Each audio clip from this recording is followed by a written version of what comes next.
बोलण्याची संधी दिलेले माझे गुरुजन वर्ग त्यांचे मी आभार मानते। वो खून को किस मतलब का जिसमें उबाल का नाम नहीं, वो खून को किस मतलब का जो आ सके देश के काम नहीं, वो खून को किस मतलब का जिसमें जीवन नारमानी है, जो पर्वत बनकर बहता है वो खून नहीं वो पानी है। उस दिन लोगों ने से खून की कीमत पहचानी थी, जिस दिन सुभाष जी ने वर्मा में जाकर मांगी उसे कुर्बानी थी। बोले स्वतंत्र के खातिर बलिदान तुम्हें करना होगा, बहुत जी चुके जग में लेकिन आगे तुम्हें मरना होगा। आजादी के चरणों में माला तुम्हें चढ़ाई जाएगी, वो माला तुम्हारे किस्सों के फूलों से गुंफी जाएगी।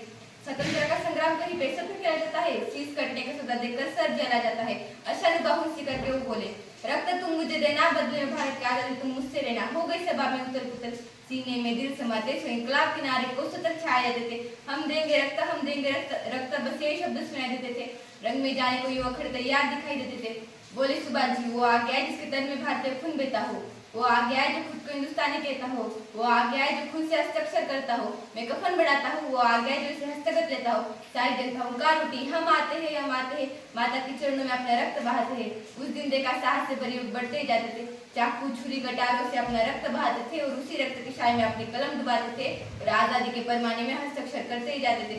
उस दिन देखा तारुण हिंदुस्तानी विश्वास नया, जब लिखा देश ने खुद से इतिहास नया, जब लिखा देश ने खुद से इतिहास नया। स्वातंत्र्य मिळालं आहे ना तितकं सदस्य नाही मला। वंदनीय मंगल पांडे, भगत सिंग, राजगुरू, सुखदेव, चंद्रशेखर आझाद, विद्या सावरकर, डॉक्टर बाबासाहेब आंबेडकर आणि लक्ष्मीबाई अशा कितीतरी महावीरांनी आपल्या प्राणांचं बलिदान दिलं, आपले रक्त सांडवले। या सर्व महावीरांना मी नमन करते। आपल्या नशिबाच्या देशासाठी रक्त सांडण्याची, देशासाठी प्राण अर्पण करण्याची संधी नाहीये, परंतु आपण देशाची सेवा मात्र करू शकतो। खरंच नशिबात होते ते लोक जे देशासाठी केवळ जगलेच नाही तर प्राणही अर्पण केले। मित्रांनो, आपल्याला जर आपल्या देशाची सेवा करायची असेल ना तर आपल्याला देशाच्या प्रगतीत सक्रिय सहभाग घ्यावा लागेल आणि समजून घ्यावे लागेल की माझी जिम्मेदारी काय आहे।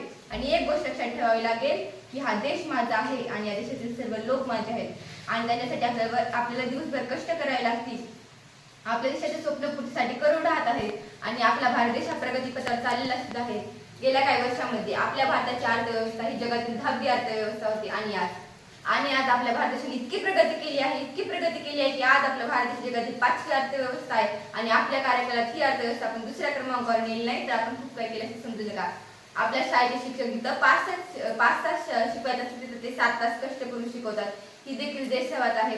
आणि जेव्हा एखादा गरुड आकाशात झेपकेत असतो तेव्हा त्याचे लक्ष त्याच्या गटातल्या पिल्लांकडे सुद्धा असतं। असंच आपल्या शाळेचे मुख्याध्यापक माननीय श्री फुले सर यांचे लक्ष आपल्या सर्व विद्यार्थ्यांकडे असतं। आपल्याला जर आपला देश विश्वगुरु बनवायचा असेल तर फक्त आणि फक्त एकच मार्ग आहे, तो म्हणजे शिक्षण। आणि शिक्षण देऊन उज्ज्वल भविष्य बनवण्याचं काम करत आहेत।